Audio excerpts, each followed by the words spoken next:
Hello, everyone. It's the fan phone in. So, I see the comments here. Simon Wright says, "Where do you even start tonight?" I'll tell you where is a good place to start. It's my co host, Mark Ryman. How are we getting on, Mark? Yeah, I'm depressed like everybody else. I imagine. I still feel a bit numb and in shock. I mean, it's weird, isn't it? That performance typified our season, but at the same time, I didn't see it coming.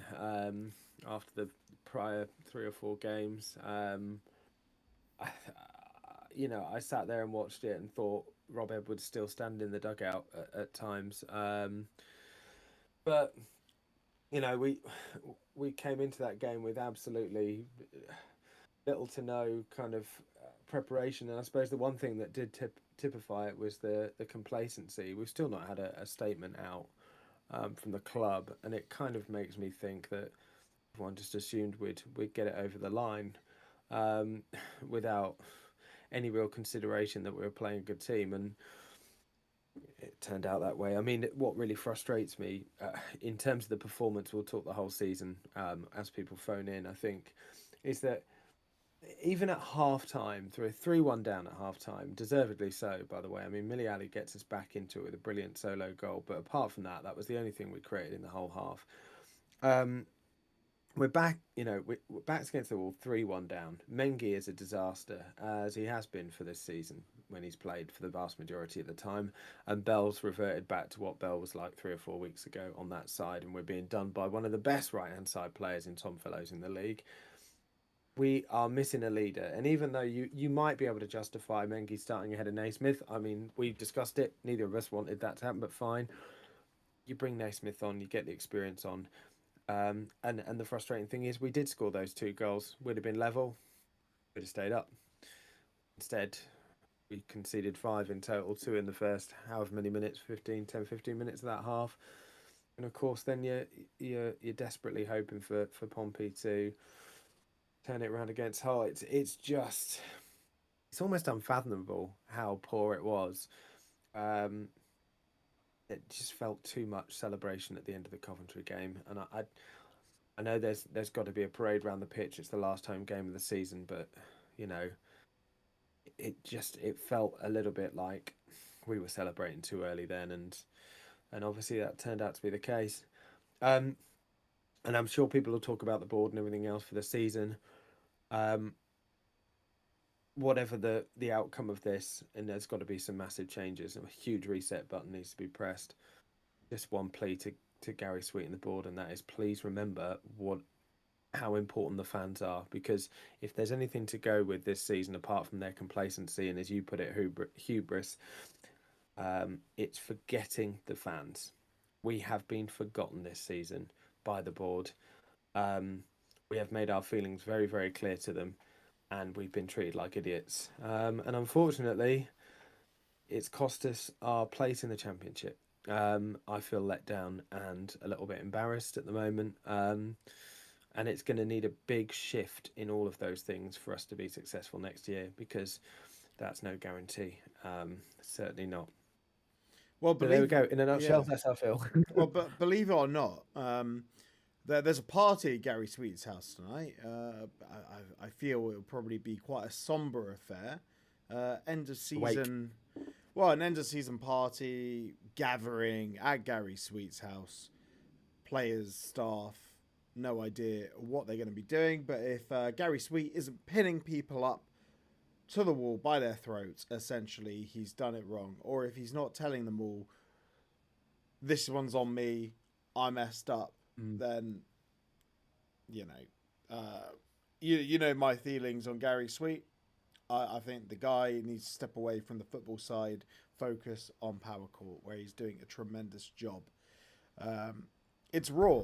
It's very raw, and there's a lot to digest. And I said it in my I gave it a day to give my post match reaction. Um, this could be our most important summer yet. I know I said that about last summer, but this is even more important because there's a whole lot more deadwood now, and this trajectory needs to be stopped. It needs to be stopped dead in its tracks.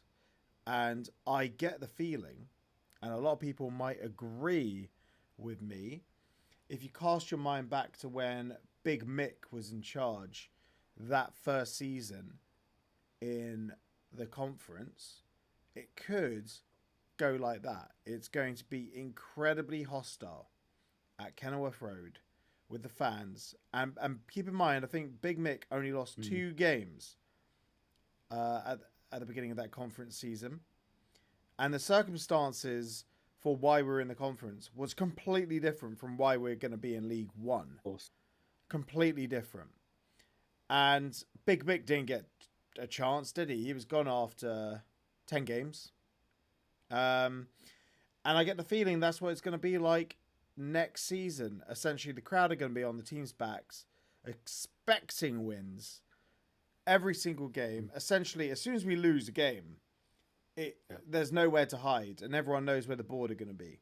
Everyone knows. But Gary needs to come out and say, this was on me. I messed up. We are seriously thinking about it. But if they have an investigation into the boards,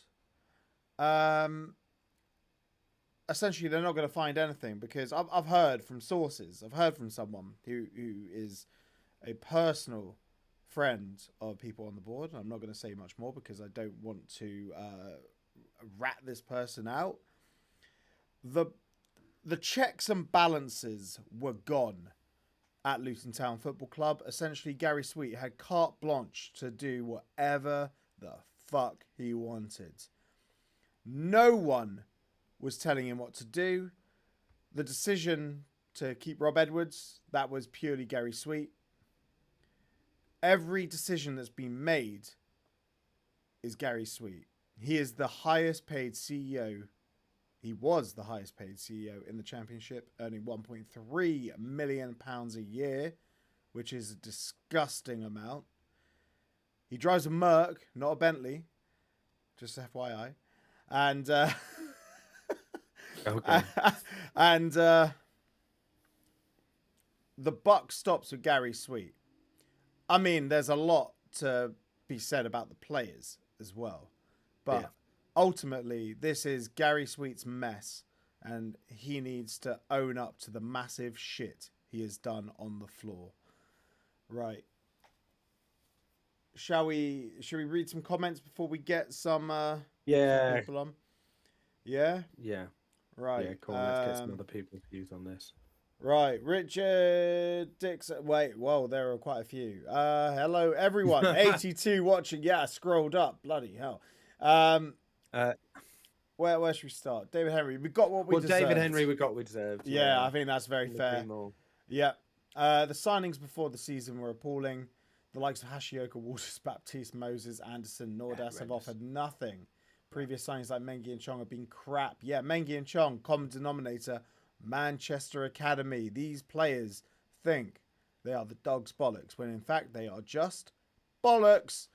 Ryman, I think one thing that you said, you absolutely hit the nail on the head. I'm trying to think what it was though, but I was agreeing profusely as you were saying it. Well, I thought you were agreeing. Can't remember what it was. Thing. Yeah. Must have been a really poignant moment. Yeah, it'll come up. It'll come back into my head. Like if it's about Mengi, it's probably how shit he is. I did say about Mengi. I think it's after the Borough game, but I said he should never wear the Luton shirt again. I got some stick for that online. You're right. You know, I'm not one for digging players out, but my biggest problem with Mengi is not digging him out on performance. You know, me and you have disagreed on players like Carl Morris, for example, because I always think he does give his all regardless. We'll probably have that conversation later down the line. But Mengi clearly thought he was too good for this club. He got new agents in, didn't he, in the summer, whatever it is, but he thought he was too good. And he recovered from his injury just in time to help send us down. I think he's crucial. He was crucial in sending us down. Played a key role. Yeah. You know, and although you might argue that as a game, if we just take the game in isolation, you probably point to Amari Bell almost as much as you do Mengi. But Amari Bell, for me, has got far more credit in the bank. I can criticise his performances, sure, but I don't think he's one of those that that ever thought he was too good for this football club.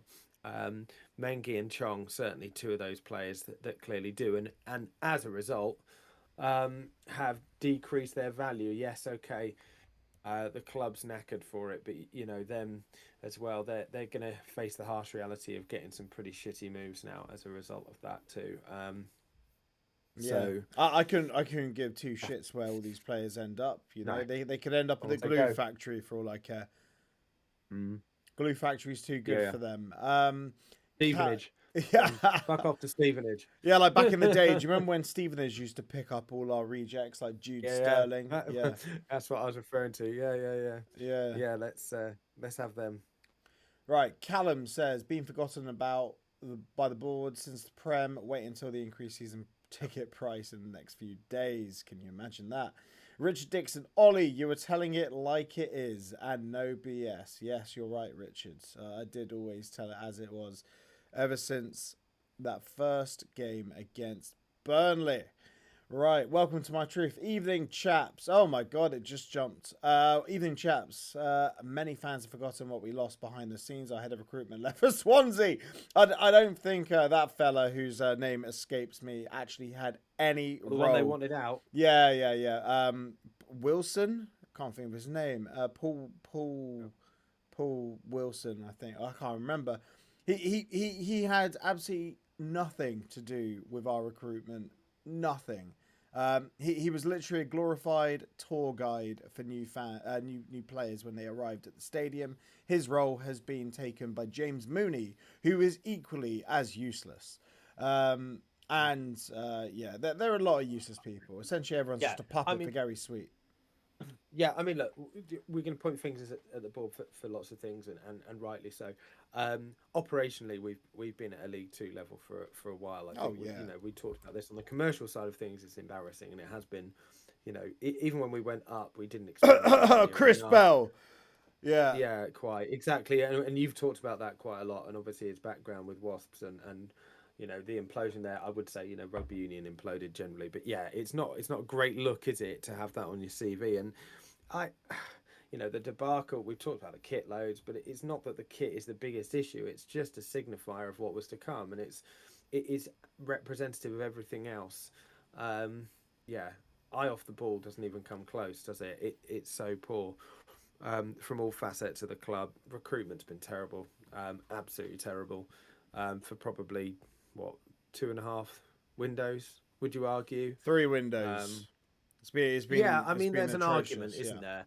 There's an argument, say, that summer before the Premier League only is a good window if you do go down, does become that Championship super team. Now, the fact that we've got double relegation on our hands, that shines a light on that as well. Players like Tahith Chong, that both of us were excited about at the time, suddenly looks like an absolutely terrible signing.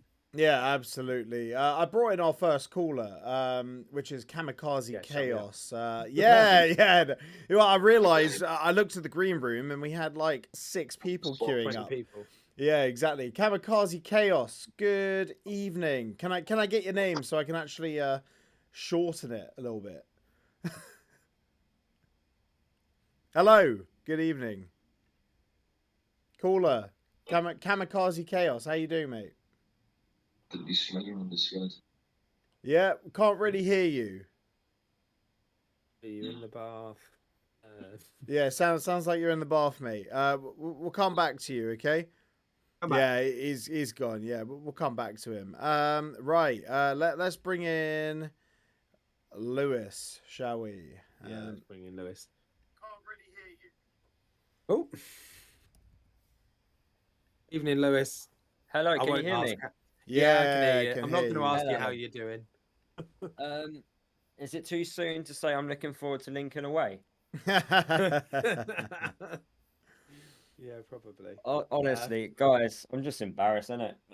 You guys have both said it. I won't be wearing a Luton top this summer because I'm that ashamed. We're the 4th team to do back-to-back relegations after Swindon, Wolves, and Sunderland. The other 3 had financial troubles. We're best financially, and we've gone down. Yeah. So I'm just totally embarrassed. I don't know what's worse for me, just I can accept abuse from like QPR and Watford fans, but it's just when those irrelevant clubs like Brighton and Villa fans also start piping up and giving it the big one. I'm like, what did we do to you guys? You know, but yeah, I'm just totally embarrassed. Yeah, most avoidable relegation in football history, do you reckon? Yeah, that's what I'm quoting it as. It's definitely in my lifetime, and I'm 25, so I'm going to make you two guys feel very old by saying that. Yeah, But cheers, mate. yeah, I'm depressed enough. I don't need that. well, I was saying to my dad, for the last 18 years, Luton have only had two boring mid-table seasons. The rest have been either we've been relegated, we've stayed up on the last day, we've been going for those playoff positions, or we've won promotion. It's always an entertaining season. So I'm getting fed up with this being a yo-yo club. I just want a team that can just sustain being in a division. I know as football fans we love it, having that little bit of drama, but I'm not enjoying going down and up a division all the time. No, I kind of want to progress a different way now. So No, something needs to happen going forward. normally, a yo-yo club means you go up and down between divisions, but if you think about it, we are actually a proper yo-yo because we go all the way through the divisions, all the way back up. Yeah. Yeah, it's we're redefining yo-yo club. I just want to pick up on what Lewis has said. One thing you mentioned, Lewis, about teams going down for the Premier League as well. I mean, if we take Cardiff, how many seasons have they now had in the Championship since getting relegated? 3, 4. Vincent Tan is widely considered to be one of the worst football owners, right? If we put in context of this, they still managed to survive in the Championship for 3 seasons with the worst owner and a far bigger club generally as well. Yet we managed to do it in 1 season. And How Watford, much credit? and Watford, Yeah. who Yeah, everyone sure. derides for having terrible owners. Yeah, they've even a bad season for them. They're not in danger of Yeah. relegation. They put at least some money back in their club. But yeah, I mean, you're right though. I think that not this season, but they have done in the past. But I mean, yeah, there's some absolutely appalling owners out there, and yet the board has managed to oversee it within 12 months. And as Lewis said, like the other teams that have done it, you look at Sunderland, the most recent example of that, were an absolute disaster when they went down. They were a basket case of a football club that were all over the place, and yeah. They had Jack Rodwell on so their embarrassing. books. Yeah. And we got like 5 Jack Rodwells. What do you put it down to then, Lewis? I'm sure there's lots of things that you'd say, but what do you think's the biggest contributing factor for this? Well, I've done 5 points, and I think I'm being nice by saying 5 points on why we've got relegated. The first one for me is the summer recruitment. Too slow. Should have got players in before the season started. You can question mark the quality of our signings, but if you got the players in before the season started, the first opening games might have been different with McGuinness being actually in there and actually being alongside other defenders. The same with Kraus as well. If we signed a player that maybe was fit and ready to go from minute 1. My second point is the preparation, the pre-season, the results, players being constantly injured. So that pretty much didn't give me much confidence going into the season that we would do well from minute 1 with all those injuries. And you look at that Burnley game, for example. My third point, Rob Edwards wanting to change the style of play, not signing players to play that style of play, and then giving up on the style of play quite quick into the season. My fourth point, taking too long to get rid of Edwards. Should have got rid of him after Borough. I personally wanted him a lot sooner than that. I wanted him gone after Oxford at home when we draw 2-2, as we draw the game after being 2-0 up in the game itself. And then my fifth point is hiring a manager with a proven track record of he needs time in Matt Bloomfield. I don't blame Matt Bloomfield for us getting relegated, but the evidence was there at Colchester and also at Wickham. He needs time in order to get his style and get results. And knowing that, they decided to wait until January to bring him in when they could have done it a month earlier. And I'm pretty dead certain if we actually just did it a couple of games sooner, we would have stayed up. I'm dead certain Bloomfield would have kept us up. It was 8 games, like exactly 8 games. we knew that's what we were getting with Bloomfield. Just a quick one on the pre-season.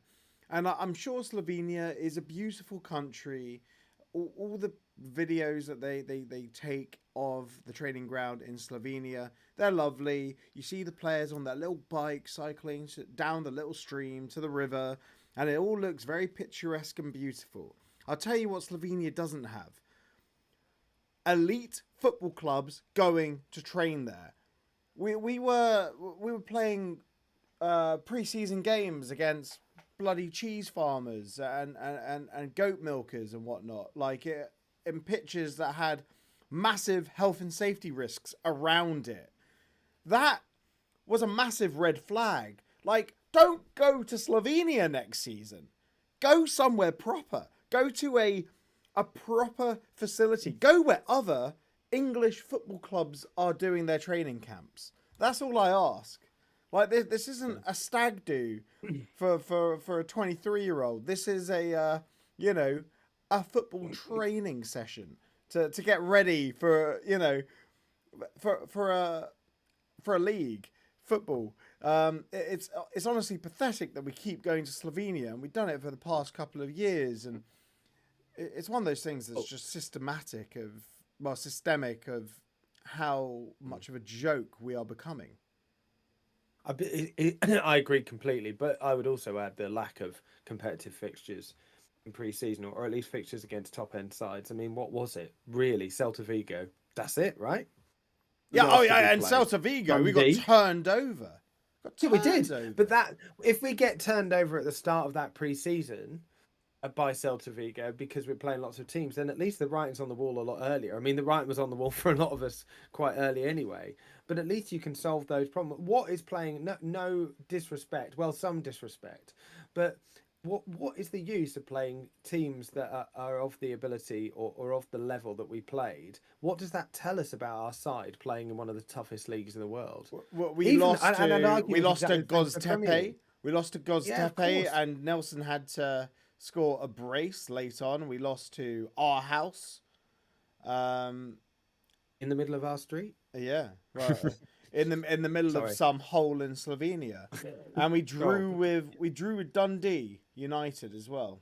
Yes. Well, yeah, that's always a warning sign when you draw against a Scotland team. Yeah, that pretty much puts you at National League level. Well, I do have some good news that, well, I'm not going to reveal it on your live stream, but I do know we are going to a particular well-known football, a good traditional football country. Let's put it out that way in the summer, which fans can attend as well. Is it North Korea? Hungary, Uruguay, North Korea. Yeah, it's Saudi Arabia, isn't it? It's definitely Saudi Arabia. The rich, beautiful country. The rich heritage of Saudi Arabia. Right in. It's either Saudi or Qatar, isn't it? It's one of them. They love sustainability out there, don't they? Right. Everyone, make sure you subscribe to Lewis's channel. Lewis, I hope that you talk us up on your channel with your double the amount of subscribers. I don't do charity cases, unfortunately. All right, off with you, mate. Have a good evening. Cheers, mate. See you, bud. That was Lewis. Make sure you subscribe to his channel. He's got double the subs of us, but he's good crack. He comes up with some good points as well. Even if he was late to the party, I don't believe him for 1 second when he said he wanted Edwards gone after Oxford.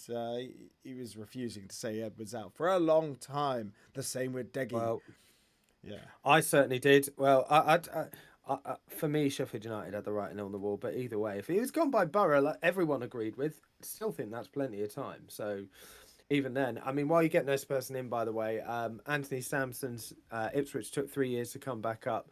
League One is a bog hard to relegate from in the first season. I think I get your point, but easy to get stuck in and stagnate. Look at Bolton and Charlton. Yeah, exactly. Yeah. One of my closest friends is an Ipswich fan, and I know how tough they found it when they were down there with Sunderland in League One as well. Exactly that. We have got our work cut out for us to get straight back up. Certainly true. Yeah. Also, a quick shout out. If anyone wants to get involved, please. We had 5 people queuing up in the green room. Now it's down to just 2. So, jump on and get in the queue, and we'll get to you as soon as we can. Right, we're gonna bring on. It's Twitter's most hated. It's hashtag in Tom Lockyer we trust. How are you getting on, Si? Hello, guys. Evening, Si. I've been better, mate. Yeah, I know that feeling. Yeah, tough, isn't it? What a weekend, mate. Honestly, I've just been hollow since yesterday. I think that's accurate. Yeah. It's not been nice, and I want to take this back to right at the beginning of the season, right? Because that's where the red flags were. Red flags were being waved by people as early as this. Ollie, in particular, said it. I was still a little optimistic at that point, but I want to go back, and I want to go back to pre-season interviews where the club were putting out straight back to the Premier League. We want to challenge. We want to do all these positive things. And quite frankly, they've made us all look like idiots. They have made every single person associated with Luton Town Football Club look like an idiot. How can you be saying those things? And I want to go a little bit more into these interviews that were being given. Alfie Doughty in February saying that we are too good to go down. What possessed you? What on earth possessed you to say these things? What he's a moron. He's an He idiot. didn't know. He wasn't playing. Yeah, he he's hadn't been an in the idiot. side for ages. He didn't know. What kind of arrogance has been allowed to seep into our playing squad and our club for that to be happening? Down, I don't mate. understand it. You would have never have been players saying things like this under Nathan Jones. Even when we were in the playoffs with him, he would have gone balmy about it. I want to know what's going on. I'm quite upset about it. Yeah, we all do. And there needs to be that. Absolutely, there needs to be, firstly, a full-scale inquiry that's not done by the board. And secondly, I'll do needs it. to be fan forum I and should regular do it. fan forums as well. I think, but it needs to be fully independent. Yeah, I think it needs to be done, and it from should a financial be run. point It of should view. be run by the That's not gonna happen. podcasters. It's not going to happen. An No, I'm not saying an it's gonna independent assessment of the season should be run I by was speaking. podcasters. Let me jump in here.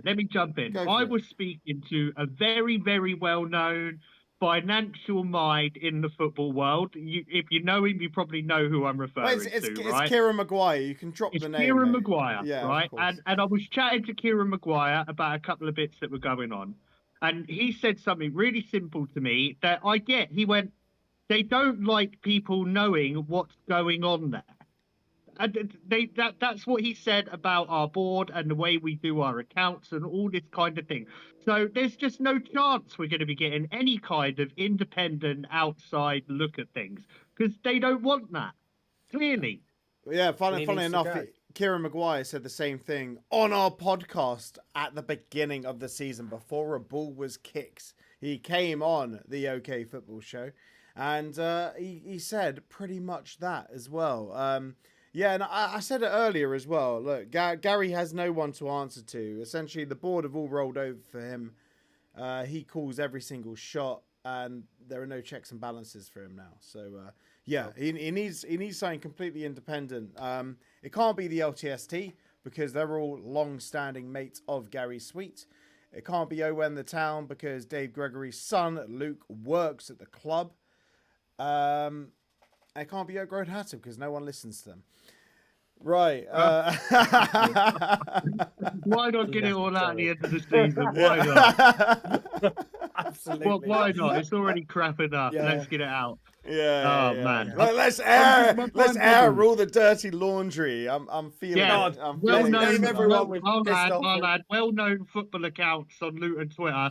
Stop promoting gambling. I find that I know. stupid, disgraceful. Yeah, can you believe it? That, you know, imagine promoting gambling, taking money from a gambling company. Ooh, And using the not club's name me. doing it. I don't like that. Yeah. I might go into some detail on that later, but let's stick with what's going on because the main group I've gone at to blame is the board. The buck stops with the board. 90% of what's gone wrong lies with the board. They are in charge. They make the decisions. What they want is where the football club goes. So I could dig out many players. Chong, 1 assist in 69 appearances. Amari Bell going missing for large portions of the season. Ted and Mengi with a head that's, I'm surprised, fits through a door these days with how the superstar ego that man has got on him. I don't care where loads of these people end up at this point. I'd be over the moon to keep Asgard, Millie. I want Naismith to stay around. There's a few players I wouldn't mind building a team around, but honestly, most of you clearly don't want to be here. So go somewhere else. Yeah. Anywhere but I here. don't think you're going to get any argument from us on any of those, really. I don't think we're going to get know, any bids for them, though. You know, no, we're not. Well, we got to pay them off, haven't we? It's simple as that. Or loan them out. We got to loan them out. Regardless, yeah. Whatever we do, that job number one this summer, and it should have started yesterday, needs to be right. Pay off contracts, or who do we get rid of? Loan them out. They cannot be anywhere near this football club. They're gone. I don't care how they're gone, but they're gone. And we need to completely reset around the players that we bought in January and some of our young talents like Zach Nelson. That's the one that's clearly it. Whether we keep players like Asgard, I think we'll struggle personally to keep hold of him at least the whole season, if not over the summer. I just think he's so good. He's too good for the bottom end of the Championship, let alone League One. So that's going to be tough. But yeah, absolutely, full clear out needs. And in terms of the board, you are probably right. It's unlikely that this stuff is going to happen. But it's worrying. But the thing is, look, how much credit in the bank is credit? Is enough to offset what's happened over the last credit's season and a half. Yeah, credit goes, Mark. Credit goes. Yeah. Like everyone was saying, oh yeah, Rob Edwards, he's got credit in the bank. But when you've lost 5 on the spin, credit goes pretty bloody quickly. Look, and Ollie, Gary, that was the point I was going to make. Yeah. But yeah. Oh, sorry for jumping on the gun. No, it's all right. Yeah. You carry on. You finish him. I was going to say the same thing. I guess he can stay as Ollie, if Ollie said before about focusing on the stadium, if we get people in there to work on the club from an operational side. But from everything we've seen this season, it just feels like none of that's going to happen. We are in a bit of a unique position now going into this next season. We are the financial powerhouse of League One next season, really, aren't we? We are going to be the team that can have our pick of who we want from that league. And it'll be really interesting to see how we go about that. Are the board going to be serious about it? Because we can't stay in League One longer than a season. We've got a 25,000 seater stadium coming. It's madness. You get all these videos with Gary Sweet, CEO Hard Hat, coming out on YouTube, and you'd think that the world was roses and happy dancing, but it seems detached from reality, lads. I'm not going to lie. Well, it was because they pretty much after Coventry, all the players, the board, everyone thought we were up. They were doing videos of Bloomfield walking around the pitch, giving his pre-match, walking around the pitch with Luke Gregory with his white shoes, announcing the launch of the stadium during the week. That could have waited a week. It could have waited a week. Gary Sweet was doing the rounds on 3 counties, and other national stuff. It's pathetic. Everyone assumed that we were staying up. Even myself, I thought we were going down. And then when we beat Coventry, I said to my wife, right, that's us. We're staying up. We are staying up because Coventry was the acid test. And then the players didn't get the memo. They just didn't bother turning up because they all thought they're probably all partying after Coventry. The end of season awards should have cancelled those. Hull cancelled them. Yeah, End 100% end of season dinner with the players should have cancelled that. Because no awards were deserved unless we were awarding shittest player of the season. Then that would be a very, very competitive award to win. Yeah, I was going to say, who would win that? There you go. There's a new question topic for you. You have to play those. You can't nominate Shandon Baptiste for that one. Chong. You have to play. Without doubt, it's Tahith So Chong. many of us, lads, look. So many of us have gone to bat for 2020 in these preceding years before this.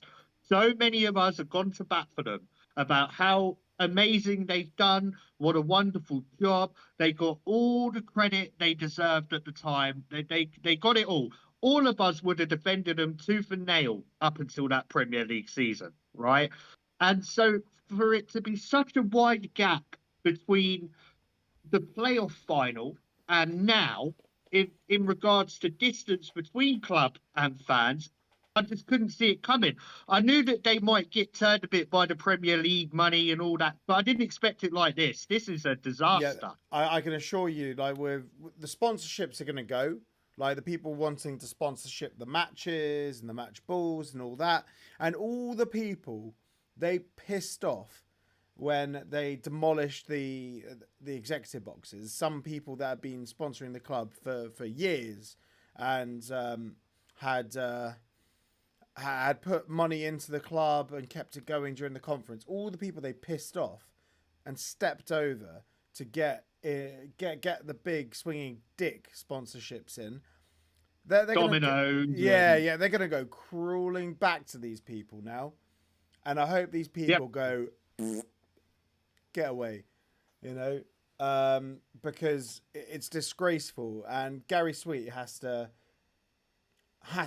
release a statement. And frankly, I think it's disgraceful there hasn't been a statement already. Plymouth released one on the day of relegation, confirmed. Whereas us, nothing. The buck stops at Gary Sweet. Club, as did Cardiff, by the way. Oh, did they? I missed that one. One part of this club went Billy Big Bollocks when we got promoted to the Premier League. It was Gary. It was not the fans. Yeah, it was only Gary. Gary was the sole person that it went to his head massively. Massively.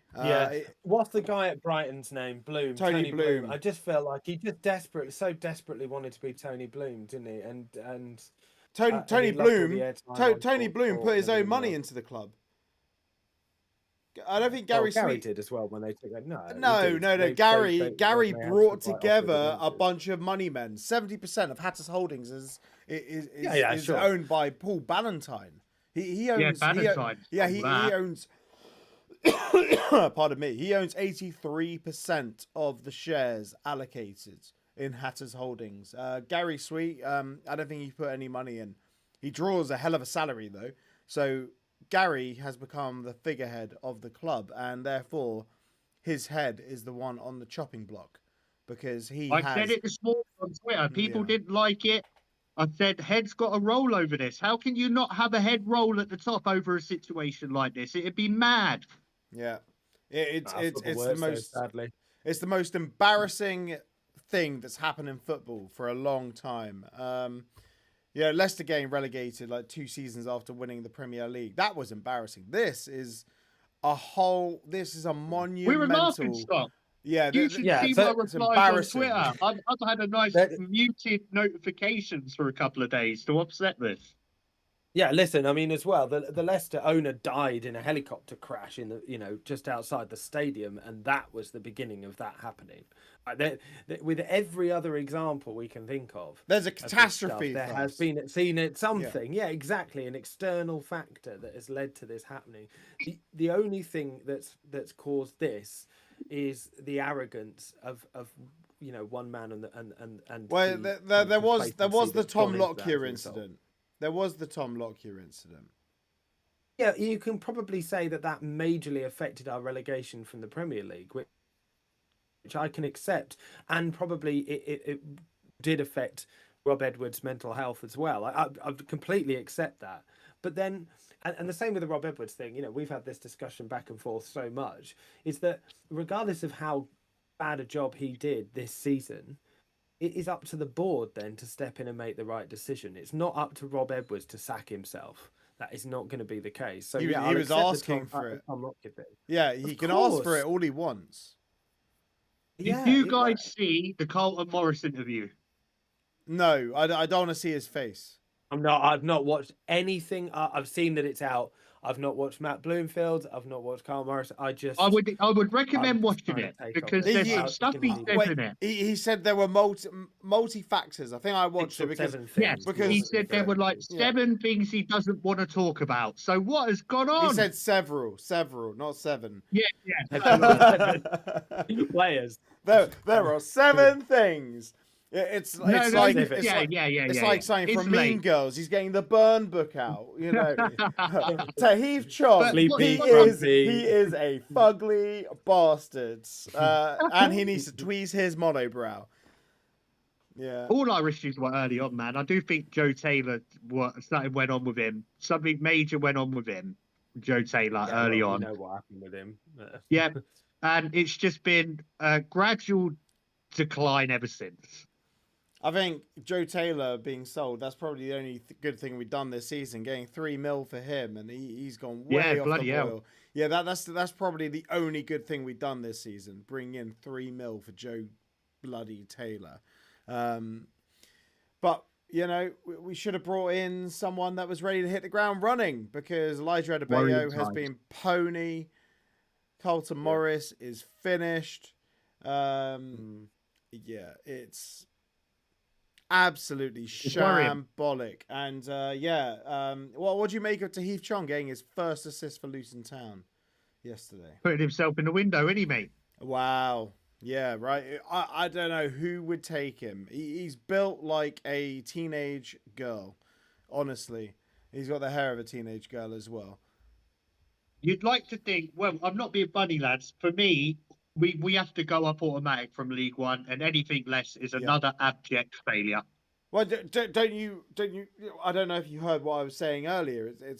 It's sort of got parallels to that season, the first season with Mick Harford. Yeah, with Mick Harford from the conference. Like essentially, everyone's going to be scrutinising this. Everyone. Yeah, and essentially, there's no more credit. As soon as there's a loss, you know, the fans are going to be on Bloomfield's back. The board's back, but now it's going to be more the board than the manager. There's a lot that needs to be done now. So much that needs to be done. A mess of our own making in completely. Absolutely. Yeah. I'm at a loss of words. I don't even think there's much more I can add right now, because it's just sad. It's sad that we are now in this position. Shocking, isn't it? You think about the effort that went into getting us back to the Championship, the amount of work and effort that went into keeping us that season in the 2019-2020 season, and Nathan Jones and the team for keeping us a well-established Championship club fighting for things, and it's all gone out the window with some pretty horrendous non-decisions, not decisions. Really. Well, look, they did say, let's not forget that we were ahead of the 10-year plan. So what they've done is they've sent us right back to League One, so they can get back on course with that. Yeah, that's all right, yeah. Part of the that's the kind of bullshit that I actually expect to hear, you know. That is exactly what will bloody come out. Now you said that. Gary, if you're watching, it's the right excuses like you would believe. Shocking. No, yeah, look, I think but this is true though. The only way that Gary and the board come out with any kind of credibility to avoid what Ollie's just said is to be absolutely 100% honest. I'm not saying it's going to happen, but that is absolutely what they need. And then put money into it. No more crop players, or, you know, maybe good in the future, or decent for a team in the second tier. Actually, that's a bad example because that's Mikoso, and he is probably our best player at the moment. But no more of that. We're gonna have to spend money on players we know can do it. There's comments Grisby in here players that are going to put a bloody tackle in. Yeah. Yeah. Right, Yeah, Si, players we're going to get our next callers in. Have a good Appreciate you evening, coming guys. on. Yeah, have a good whatever's left evening. of it. Ha, thank Take care, you very mate. much. Right, we'll get our next caller in. Do you want to read some comments? Are there any comments? to Yeah. read? Go on. I read a couple. I was just reading the Sunderland one. Yeah, we experienced that in the non-league too. We believe that we go straight back up, and it was just an annual decline until Sir John Still turned up. This is welcome to my truth. Yeah, well, exactly. Of course, we're all acutely aware of that situation and how similar this could be if we're not careful as well. Yeah, it's concerning. I could see Chongamengi could go to Derby, link up again with John Eustace. Yeah, absolutely. Yeah, I'll drive them there. They can go to the fucking moon for all I care. As long as they piss off that Kenilworth Road. Send them to Saudi. but We yeah. need to get a link with Do you know Saudi what? Arabia. It's Send really upsetting all our deadwood yeah. to Saudi Arabia. Yeah, exactly. I think most people feel the same. We went for the worst player of the season, Callum LTFC. Moses for me, yeah, he'd be up there as well. But I sort of Moses, I just attribute as well to the board for just trying to, shortcut a Ross Barkley. All that work for Ross Barkley. You can just see what they did there. But yeah, it's appalling. Yeah. Anyway, Brocky's here now, so come on, Evening, Brocky. What you Brocky. got? How you doing, boys? You all right? Oh, Being better, mate. yeah, being Yeah, better. You were there. Oh, I was there. Yeah, I was there at the absolute shit show that was West Brom away. Yeah. man, How was it in terms of the crowds? Were people clapping? That absolute joke. to start off, the first 10 minutes were bouncing. The atmosphere was really good. Everyone was buoyant as we got the goal, and really good atmosphere at the beginning. And then you could just feel the belief of fans just dissipating as the minutes went on, because it was so, even before we conceded, let's say 3, it was so apparent, wasn't it, that for whatever reason the players just weren't up to the task, that they were second to every ball all over the pitch. They were sitting deeper than they should have been. They weren't getting tight to tackles. They weren't winning headers. Like, everything was just substandard, and it just gradually sucked the life out of the fans. And then, I mean, from an hour onwards, people were singing "Play Up, Pompey, Pompey, Play Up" with the whole fucking whole standard Luton fans, and everyone was just watching their phones or the radio. And I was just sat there for probably a good 40 minutes, barely watching the game, just listening to the Pompey game on my phone, because the football was so depressing. Yeah, we all had it on in the pub. We had the Pompey game on because, yeah, there was nothing to get energized about on the TV, and I couldn't imagine being there. A quick word on the people that clap. I understand, like, clapping became a thing to, like, show your appreciation for the team putting in some hard graft. I don't understand anyone that claps any player that came off the pitch, especially this season. Last season, yeah, because the players matched teams and went toe to toe. And we wanted to show our appreciation. This season, if you clapped that shower of shit at all this season, give your head a wobble. And I've said things on social media over this season about how bad it was getting, and everyone's like, don't worry, we're gonna get better, aren't we? That's just my bit. Where do we go, Brocky? What's this off season about now? I want to counter your bit on clapping, but maybe I'll leave it because I disagree with what you're saying to the extent that I really dislike Luton fans judging or telling other Luton fans how to behave. I think you're just commenting on it, and that's okay to an extent. However, there's a real righteousness within our fan base now, where people have been saying things like, oh, you're part of the problem as to why we went down, or it's your loser's mentality that adds to, the main reason we're going down. No, fuck off. Like, get over yourself. Everybody is a football fan and they have a right to their own opinion. And nobody will tell me, or I shouldn't tell the person next to me or the other side of me how they should behave at full time or whatever. It just winds me up a bit. It's a little bit of a, one that gets on my wick. But anyway, Well, that's all right for you to say, because I know you're not clapping at full time. Do you know what? I did. Jordan Clark came over. Oh, okay, fair play. I think he gave his all. Yeah. And it was a difficult one with Bloomfield. I felt he was the only one I felt for when it came to the booing, and again, I have no issue with the booing, no issue with people, voicing their mind on that front. My point is, just don't. You've got no right to tell people what to say or what to do. I'm not talking to you there, Ollie. I'm talking to the general things I've seen and heard and read. But I can tell. Yeah, well, Kate's raised a good point here in the comments. I can tell you exactly whose fault it is that Luton Town have gone down. It's the podcasters' fault. 100%. It's the bloody podcast. Sorry, guys. Blame the podcasters. String them up. We were doing all right until you lot turned up. Well, to be fair, you can blame me specifically, right? Because I wasn't part of the podcast last season. We were in the Prem. Hey, well, since we started this podcast, I think we've only seen 15 wins.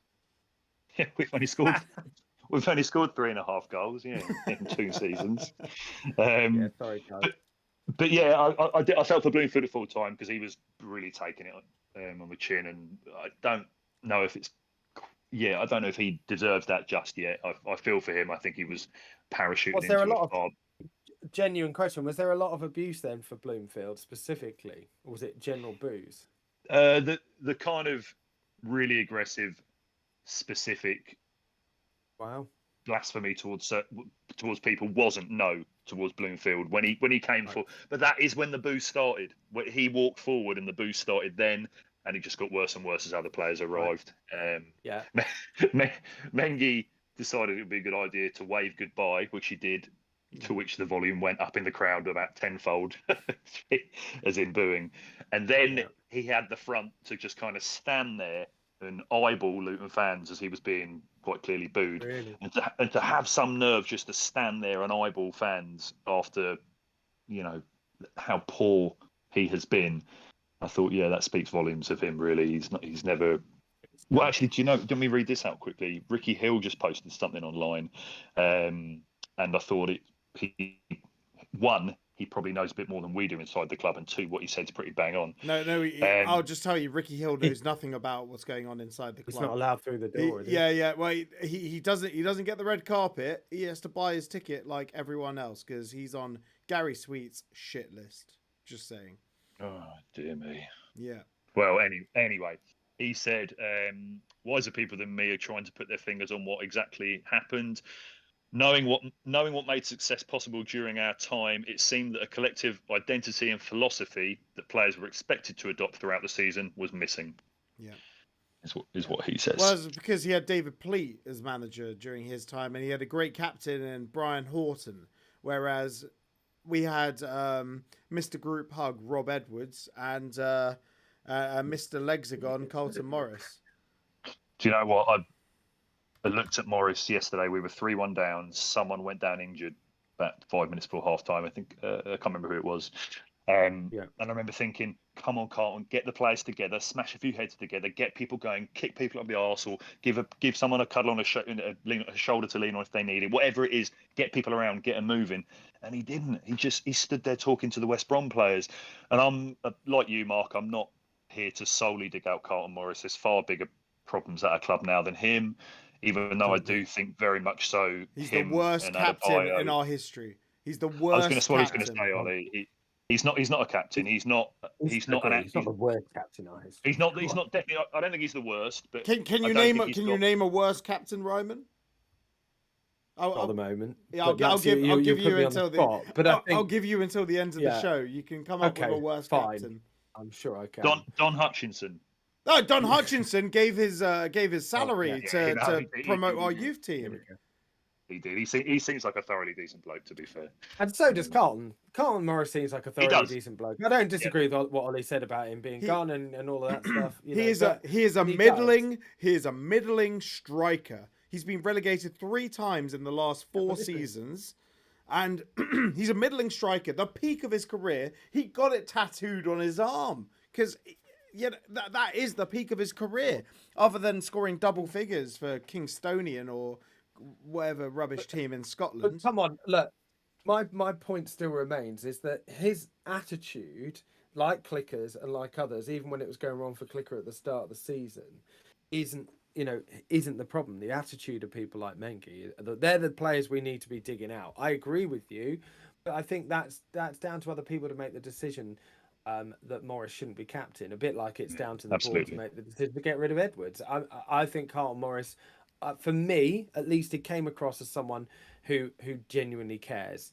Whether that means he's good enough to play every week, that's a different conversation. But I don't think that as a person he's the problem. Attitude-wise, the problem stems from people like Mengi, as we've mentioned already, and people like that. That's my point. I think there's 2 types of captains. You had captains like Gerrard, who wouldn't necessarily be vocal and lead like a captain in that regard, but he was such an incredible player that he could lead by example. Carlton couldn't do that because he wasn't playing anywhere near as well as he could have or whatever else. And then equally, I don't think he quite had the other side. Let's say that the Kevin Nichols that would get round and be a lot more verbal and whatnot. He didn't really have that side of him either. So, yeah, I think you're right, Mark. It's not entirely his fault because people have thrust responsibilities upon him that either he shouldn't have had initially or should have been taken away in the end. But I just want to make one more point or another point. We've said this a lot and it's debated in pubs and on social media a lot, but we cannot understate the impact and the incredible job that Nathan Jones did at our football club. I know he carried us. No, you're 100% right, and I think people will now admit that promotion to when Nathan Jones said it was like someone else walking your daughter down the aisle. He wasn't lying. That was his team. Yeah, absolutely.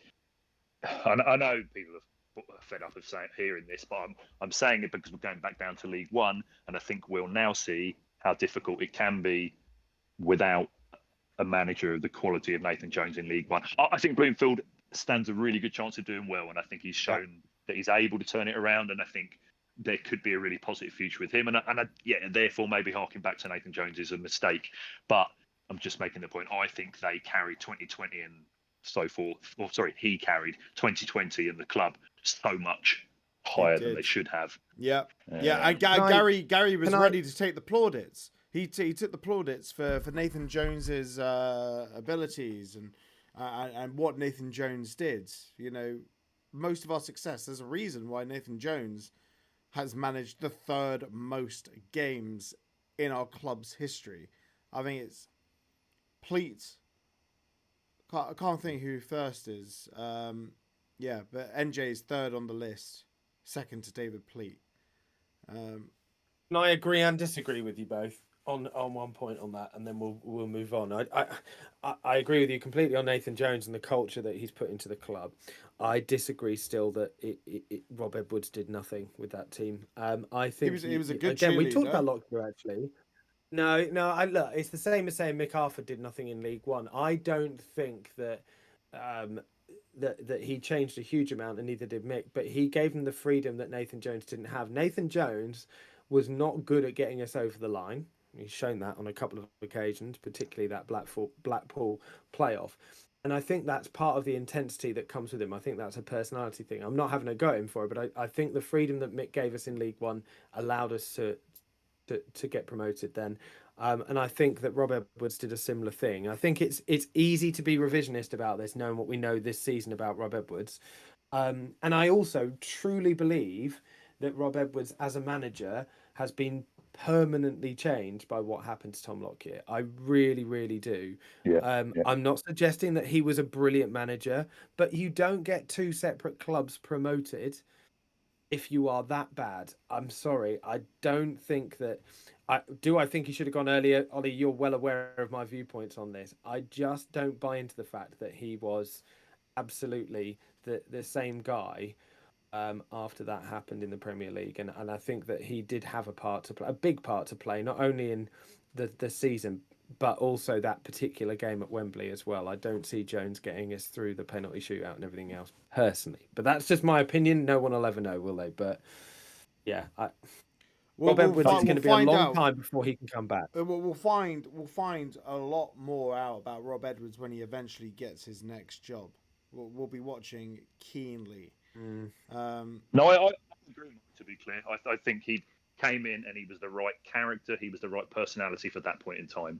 Unfortunately, he wasn't the right character to rebuild a club after relegation, and that's when he didn't have it in him. And it was clear from the get-go, wasn't it, that he didn't have it in him. Every interview, you could just see he didn't have that belief. He was drained from the start, wasn't he? Like you say, Mark. I think the Tom Lockyer incident and the second half of the second half of the Premier League season, maybe consequentially as a result of the Tom Lockyer thing, or in part the Tom Lockyer thing, he was just knackered. Like you could really see. I remember looking at the some of the videos on that in Slovenia. I know you were talking about that earlier, and he just looked exhausted then. But I would just quickly like to add, I don't know if you mentioned it already, I think that Bloomfield made two, unfortunately, relatively huge errors in the starting lineup yesterday.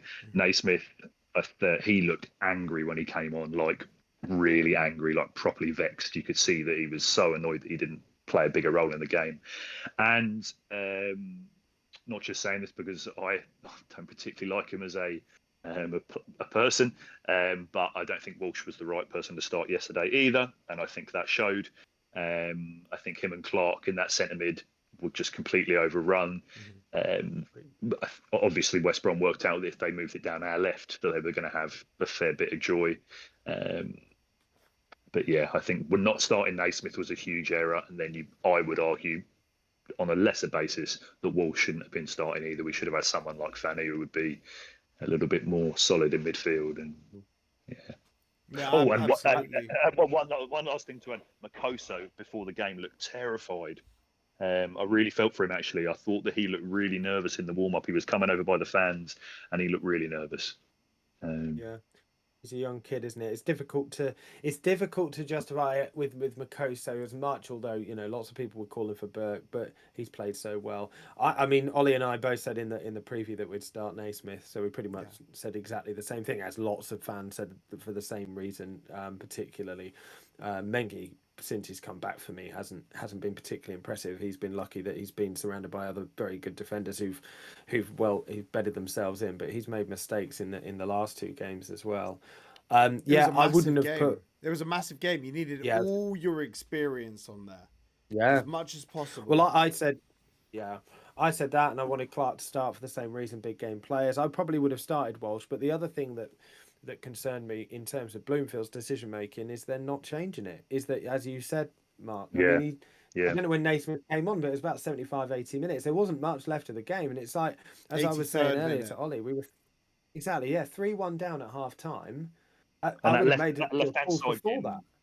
That left-hand side getting so obviously torn open, battered all game, and you're thinking, right, you've got a left-sided, a left-sided player that can just slot in there. Bring on Naismith. All right, we might be a little bit unbalanced because Naismith won't bomb on as much maybe as Bell does, but for God's sake, stem the flow there.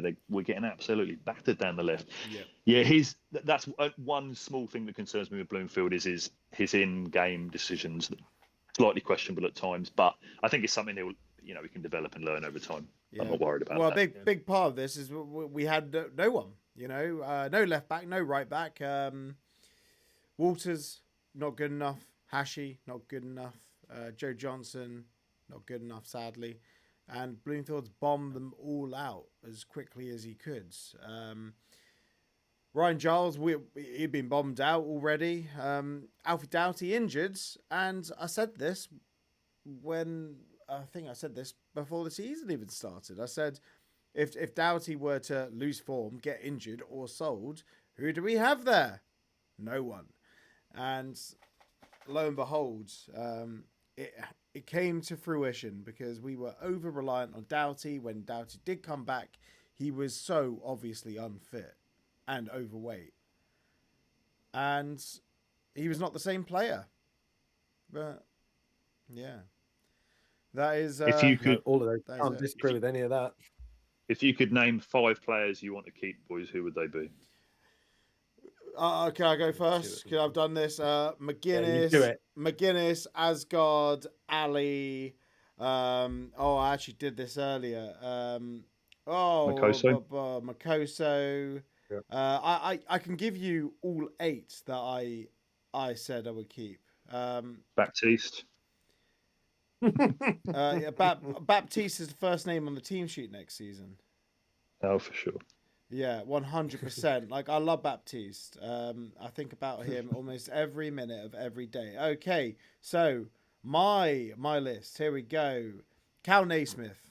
I believe there are talks, and it's down to Cal whether he wants to stay. I'd keep Reece Burke, Chris Makoso, Jordan Clark, Liam Walsh, your favourite Brocky, Thello Asgard, Lamine Fanny, Isaiah Jones, Millie Ali, Lassie Nordas, Ryman's favourite, and Zach Nelson. And that is who I would keep. You lot like Nordas, Mark? Look, I'm not going to be over the top because I said this about Walsh and I changed my mind. But look, Nordas, he hasn't played much. And I see loads of comments like, why is Morris playing? Why is Eli still playing? We've got Nordas. We bought him for a reason, etc. Every time I've seen him, he looks like he's playing football like a toddler, and there's an ice cream van around the corner. It's distracted him. He just runs in random directions. Honestly, I think he's bloody useless. But I've been surprised before. But yeah, I mean, would you keep Walsh there? So let's flip this back on you, Brocky. Would you keep Walsh? Do you think he's got potential enough to be kept on? No. Personally, I'm happy for What you him. might say that. What? Oh, sorry, boys. I've got a crying baby next door. I've got to rush. Yeah, no worries. Go. Lays Brocky. Go. Cheers. Lays Brocky. Cheers, mate. Thanks, Mark. Oh, there we go. That's one excuse to leave. I think it's probably a good time to call it, isn't it? Yeah, we overran. Fine. We overran, and well, yeah. There's loads of comments. I'm sorry we didn't talk about all of them, although some of them obviously we probably wouldn't refer to. But look, if you're in it from opposing teams and you're in it to gloat, then feel free, make your most of it. We're not here to try and defend how badly we've been this season. That's for sure. We need a new goalkeeper. Kaminsky was not much of an upgrade on Horvath. Oh, I disagree with that. Horvath. Okay. Can I just talk about Horvath? Can I talk about Horvath? Okay. Horvath, your least favourite goalkeeper. Horvath, statistically and eye test, is one of the worst goalkeepers Luton Town have ever had. Yes, we went up with Horvath, okay? We would have gone up if I had been in goal that season. Horvath is a terrible goalkeeper. He faced the fewest shots that season in the Championship. We had the lowest XG against, or second lowest, only second to Burnley, or better than Burnley. He faced 3 shots a game and made on average 2 shots, 2.4 saves a game. So he faced 3 shots a game, made 2.4 saves. So essentially, if you had more than 2 shots on target, the third was going in. And I said that when Luton Town played Cardiff, and lo and behold, I was right. We had 2 shots on target, and I said, well, the next one's going in because Horvath only makes 2 saves a game. Bam, we scored the very next shot. So Horvath is a terrible goalkeeper. He's awful. He's got 2 promotions on his CV. If we kept Kaminsky, I wouldn't be that disappointed. He's shown that he can be a good keeper when he's got a solid defence in front of him, especially in League One. But I don't think we keep him either way. To be honest, I don't think we would do. We certainly need to invest in 2 more keepers, regardless. But if he stayed, I wouldn't be that disappointed. I don't know about you. Yeah. Right. Sorry we haven't gotten to everyone tonight. Yeah. We've overrun. Thank you all for tuning in. We'll do more phone-ins over the summer, I guess. We'll see what happens. Right. We did them last summer, didn't we? And nothing big came out of that, did it? Like no No viral bits that have gone round the internet many times. No, Yeah. no, nothing. I don't remember anything No, happening. I can't think of anything that happened from those phone-ins. Yeah. Yeah. No, we both look quite different. You've lost about 2 stone, and I've gained about the stone in hair since then on my head. So, yeah, that is mainly just a disguise so people don't recognise me from those videos where you call Stoke and Bristol City a joke. Exactly. Well, I got a haircut, shortened the beard because I just don't want to be noticed. I didn't mention QPR or Watford either, so let's leave me out of it. Yeah, pretty much. Yeah. Stoke are a joke. They are the unflushable shit of the Championship, but their time is coming. I can assure you. Well, Harry made sure we were a first timer. Straight down the bog. Yeah. Swish. Nothing but nets. Yeah, Luton Town. Straight down the U-bend. Arms down straight. Just straight down. Like, phew. Yeah. Fire in the hole. Yeah, God, we're so crap, aren't we? Yeah.